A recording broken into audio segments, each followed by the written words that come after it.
If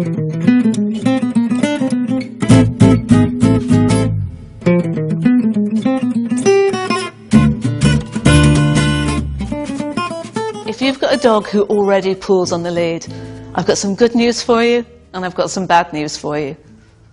The good news is it's incredibly easy to teach your dog not to pull.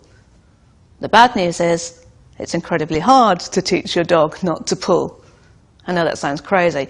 What you have to do to teach your dog not to pull is incredibly simple, but actually having the commitment to do it is really hard. When we put our dogs on the lead, we seem to then work at cross purposes.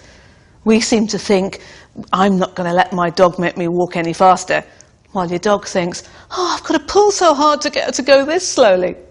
So they pull, we pull, and it becomes a bit of a vicious circle.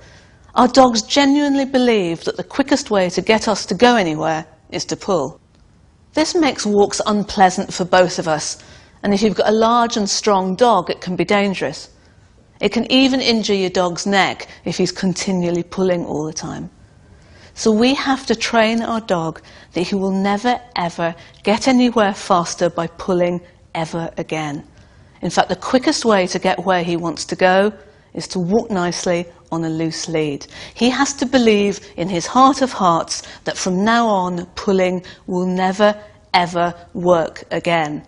And so that's what makes it so hard, because you have to make the commitment that your dog is never going to pull again. And that means no matter how long it's going to take you to get somewhere.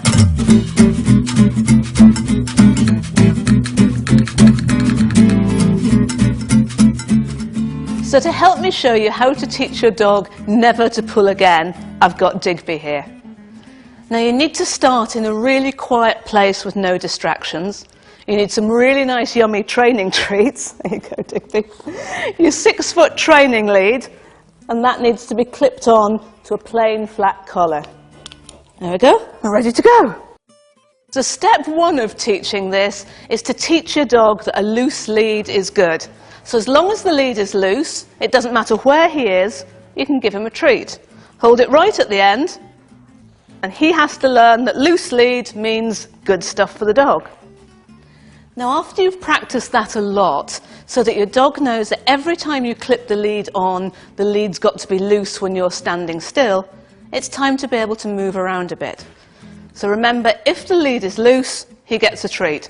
Doesn't matter where he is, he can be on either side of you, front or back, as long as that lead's loose, he gets the treat. So yeah, get one for that, good. Oh, yeah, still loose. If at any point the lead gets tight, you just stop giving him the treats, stand, wait till he comes back to you and the lead's slack again, and then give him the treat. And practice this all the time. He has to know the minute that lead goes on, it's got to be loose. Yay, good boy. Now, as you know from the other films, step 3 is putting a name to the behavior. But this is the only one that's different, because the cue for your dog not to pull is now going to be clipping the lead on in the first place. Not pulling is going to be your dog's default behavior from now on. Isn't it, Dig? Good lad. So once you've practiced that a lot so that your dog knows not to pull on the lead, now you can start to add a distraction to make it a little bit harder. Maybe something like a toy that your dog really loves, like Mrs. Pig here. And what you're going to teach the dog is the only way that he's going to get to that toy is with a slack lead. So you start walking towards it. We're going to go and see Mrs. Pig. Look, Mrs. Pig. And if the lead gets tight, you back up.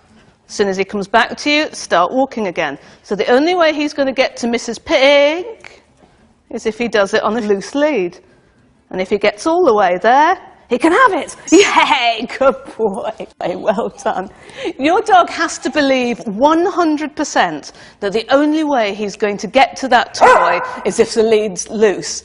If the lead gets tight at all, it's going to take twice as long. As long as he believes that, it's in his interests to keep the lead loose.